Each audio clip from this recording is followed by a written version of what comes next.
Seth MacFarlane, comedy mastermind. If you don't know who I am, just pretend I'm Donny Osmond. The guy behind Family Guy. That we know. Artist. I did a two-dimensional drawing of Ted. Voiceover artist. I don't really care. I enjoy them both. Writer, director, and now movie star. That went south so fast! His journey from small-town boy to Hollywood powerhouse. He is kind of breaking the mold. He's a comedic genius. There's something inside you that keeps saying, no, go further, try something different. It's a constant crippling feeling of inadequacy. Tonight. Is that what it is? That might be what it is, yeah. CNN Spotlight, Seth MacFarlane. What's with this fair? Every year, people die. Really? Everybody hold still. People die at the fair. People die at the fair. The scene, Arizona, 1882. The American West is a terrible place in time. Everything out here that's not you wants to kill you. Angry, drunk people, hungry animals, outlaws. Oh, the doctor. I couldn't save her. She had a splinter, Doc. A Million Ways to Die in the West, the new film from Family Guy creator Seth MacFarlane. That went south so fast! He's a master of outrageous comedy, from animation Oh, jeez. Well, one of us is going to have to change. to live action plus computer animation.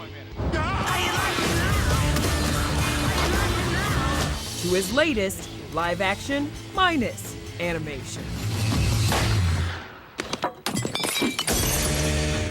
The story of the guy behind A Million Ways to Die in the West begins back east.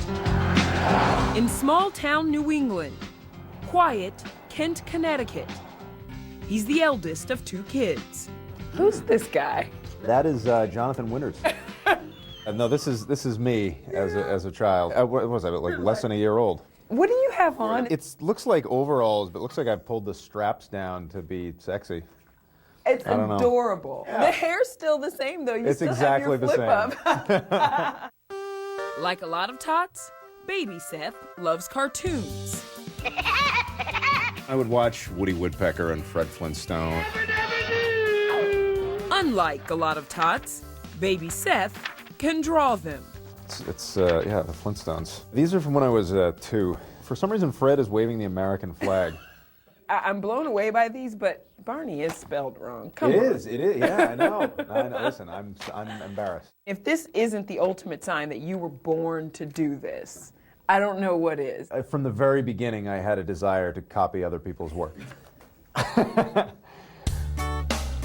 Original works start pouring out too. Young Seth creates his own animated movies, as his dad recalls. He used an old 8mm camera. He had it set up on a tripod. He took each frame by itself and came up with a 7-minute video. Soon, Seth's working for the local newspaper, the Kent Good Times Dispatch.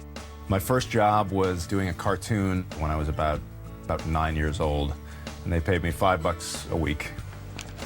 His cartoons are maintained at the Kent Historical Society, where Marge Smith is executive director.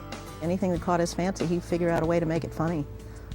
It's a little bit of irreverence, but also just innocent fun. After high school, he heads to a prestigious art school. I was an animation major in college, and so I had very, very good training from the Rhode Island School of Design. Part of that training, complete a student film. Seth draws and voices the characters. Hey, how about that? It says here there's another state that's going to abolish the death penalty. Oh, is that right? Yeah, instead they make you share a popsicle with Tom Waits.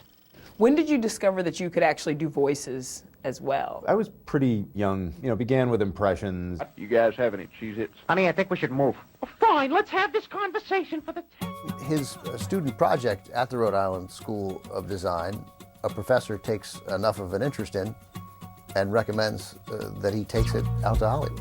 With his student film as a calling card, Seth quickly lands a job. He was hired by Hanna-Barbera, which was, a pretty extraordinary first job. And you are? Johnny Brubble. I wrote for a show called Johnny Bravo on Cartoon Network that aired for a few years that actually is sort of a cult hit in its own right. He works mostly behind the scenes, but gains some on-camera experience. These are outtakes of him spoofing Captain Kirk on Cartoon Network's Adult Swim. And I'm the captain of the Starship Enterprise. Then, in 1998, his big break. Fox, home to The Simpsons, gets a look at an animated short Seth creates. Hi there. My name's Steve. I'm a dog, in case you're, well, stupid. Fox invites him to shoot a pilot, so long as he does it on the cheap. You know, they weren't going to give me $1 million to make a pilot, so they said, listen, if you can do this for 50 grand, we'll give you a shot at a primetime show. Seth titles his program Family Guy. Put down your thermostat. Man. It's a twisted take on the nuclear family, complete with matricidal talking baby. Stewie, I said no toys at the table. Damn you, vile woman! Is this a grape or a cherry? You know what? I don't really care. I'll enjoy it either way. Seth voices several characters, from Stewie to Dad Peter Griffin. Right, alcohol is trouble. Now I feel kind of guilty I ever gave Chris his first taste of beer. Yeah, but you turned out okay, didn't you, pal? I'm going to go get wasted. Okay, look both ways. The voice itself came from a security guard where I went to college, and he had just this impossibly thick, loud, boisterous Rhode Island accent. Fox greenlights the show, giving it an incredible launching pad. They put it behind the Super Bowl, which is, you know, that's the biggest piece of real estate on television. He's a family guy. The date, January 31st, 1999. The world gets its first look at Family Guy. Well, we're officially on welfare. Come on, kids, help me scatter car parts on the front lawn. The show wastes no time pushing the boundaries of taste. Whoa, is that really the blood of Christ? Yes. Man, that guy must have been wasted 24 hours a day, huh? The humor was just crazy. Yeah, America's great, isn't it? Except for the South. It was just a very new kind of show. Sometimes it made you cringe, but it was just that darn funny that you couldn't help but laugh at it. At the end of the day, that's all it's trying to do. It's not trying to change the world. Yeah, boy. The debut of Family Guy makes him, at age 24, the youngest executive producer in network television. Seth MacFarlane is on his way. Coming up, Seth's career advances, but on 9/11, it almost comes to a horrifying end. I turned to the guy next to me and said, my God, that was the flight I was supposed to be on. Unconfirmed report that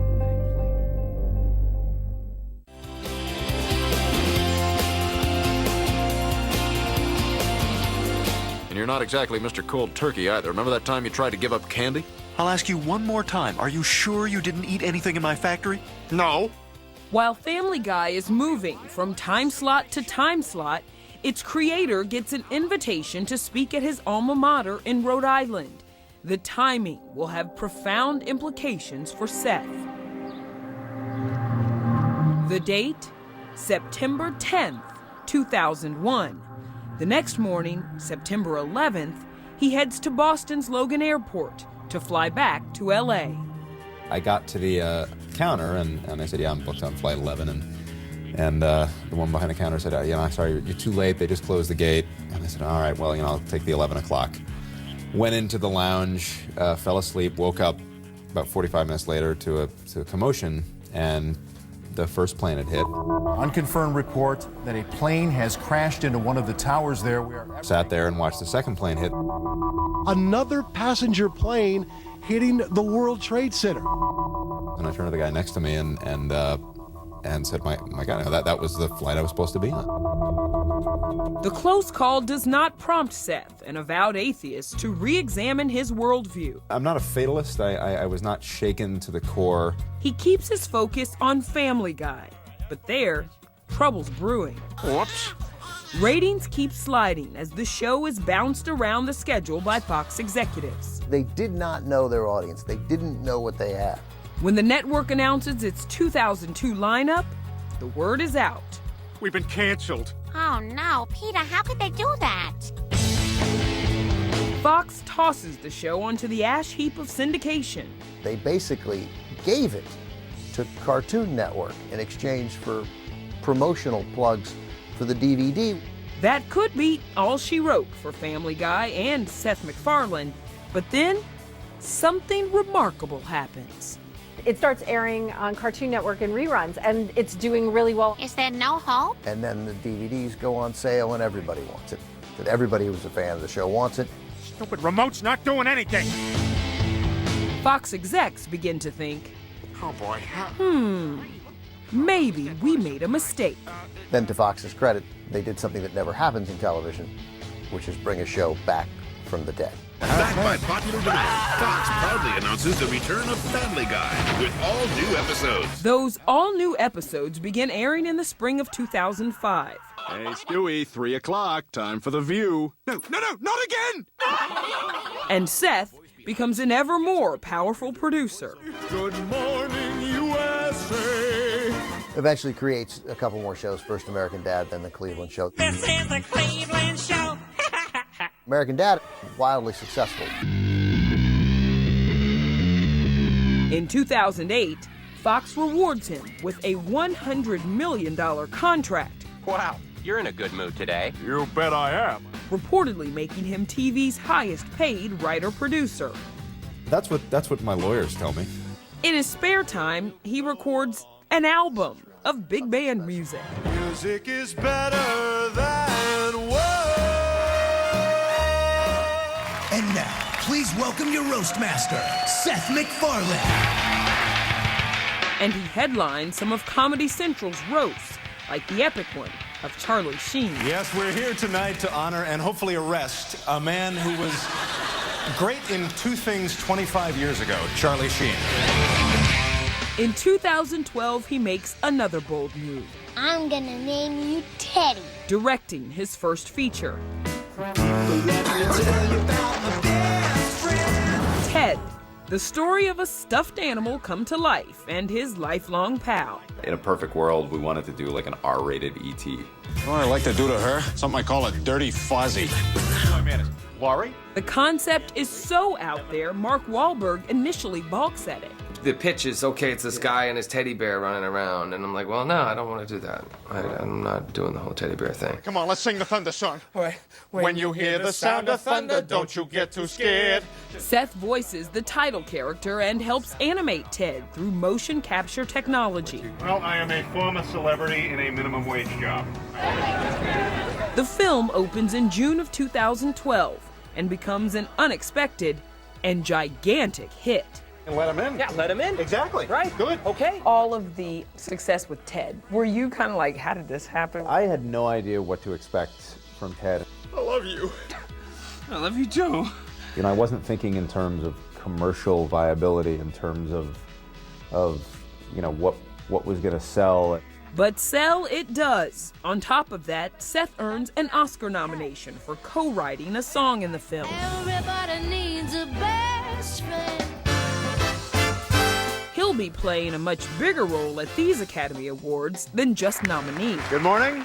I'm Seth MacFarlane, the host of the Oscars. I think it's pretty clear why the Academy wanted him, is that this is the guy who created Family Guy. That's why they wanted him. They want those young eyeballs. I think it was a calculated risk that they took. This is the first time you're hosting. Days before the ceremony, Seth tells me he doesn't expect to win over critics. I go in at about -10 Well, I know you with the want press, so it's like, all right, I got to get myself to at least a level where they can tolerate me.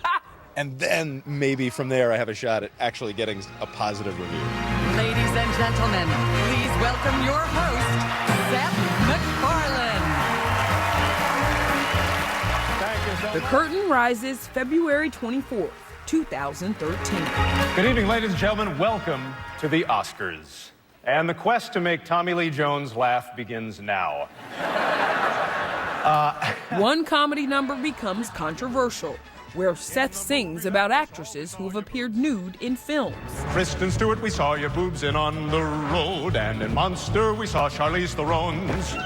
The actresses he mentions are in on the joke, having pre-taped their reaction shots. They were playing along, and of course that mattered. Some Academy members brand the bit sexist, but MacFarlane finds plenty of defenders. I don't think he is remotely sexist. I don't think what he did was sexist. With Seth as host, the Oscars see a ratings jump. But when the prospect comes up of hosting the next year, he says, sorry, I'm gonna be busy. Coming up, Seth gets super busy, exploring the cosmos. We've compressed all of cosmic time into a single year-at-a-glance calendar. And the Wild West. Can I interest you folks in a miracle cure?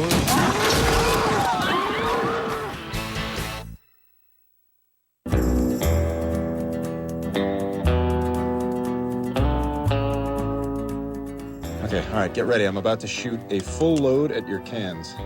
Shut up. All right, focus. okay. Seth's current focus?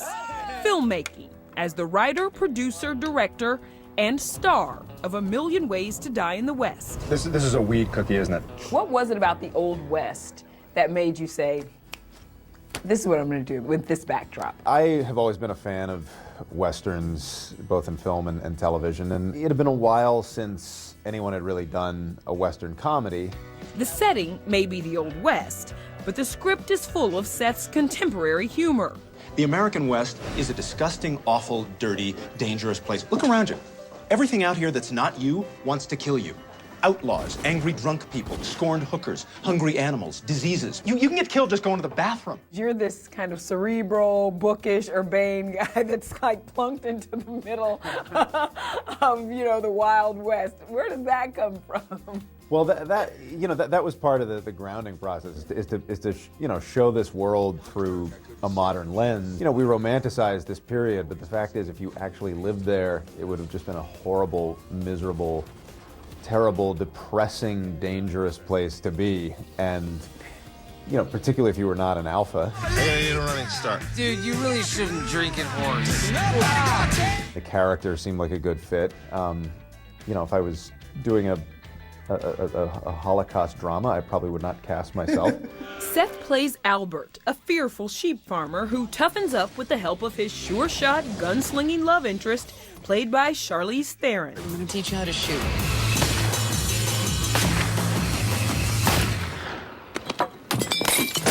On set with Seth MacFarlane, what's that like? It's like Christmas coming a month early and then continuing for 10 years. That's really how special it is. Giovanni Ribisi joins the celebration as Seth's sidekick in the film. Oh, hey, look, it's the ice. That went south so fast! He knows exactly what works and what doesn't. It is like working with a genius in that regard. By the same token, you're invited to just bring everything you have and contribute as much as you can. Some sheep butter. A chance to contribute to Seth's unique brand of comedy is apparently worth pleading for. I came a begging, man. I really did. The idea of working in a genre that I haven't really explored fully with someone who's at the top of his game, Seth MacFarlane, and him in a situation where he's kind of throwing himself out of his comfort zone by deciding to star in it and be in front of the camera as well. All of those things to me felt really exciting. I like your bustle, by the way. Oh, yeah. I really love that the most alluring fashion statement a woman can make today is to simulate a fat. Is a simulation of a fat right there. We don't often see you in front of the camera, so what made you think this time, all right, here we go?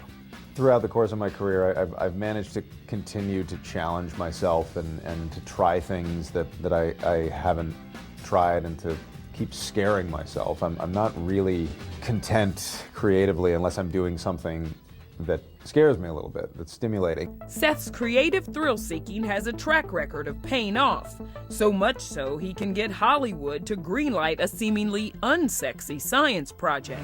The cosmos is all that is, or ever was, or ever will be. The 1980 PBS science series Cosmos is back with a reboot, courtesy of Seth. See that glowing fog out there?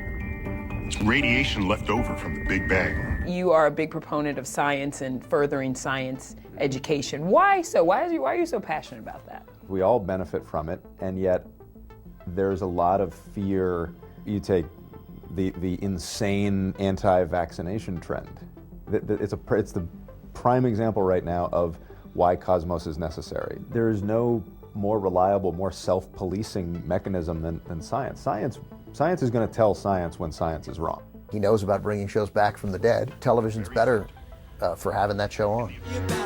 Beyond his TV projects, Seth has TED 2 in the works.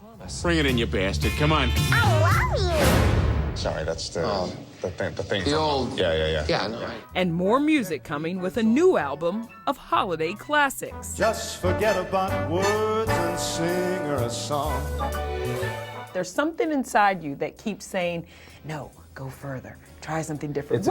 It's a constant crippling feeling of inadequacy. Is that what it is? That might be what it is, yeah. Whatever his motivation, any project Seth takes on, his fans follow. He's doing the kind of comedy that very few people are doing, and that there is an audience for, and there is a devoted audience for.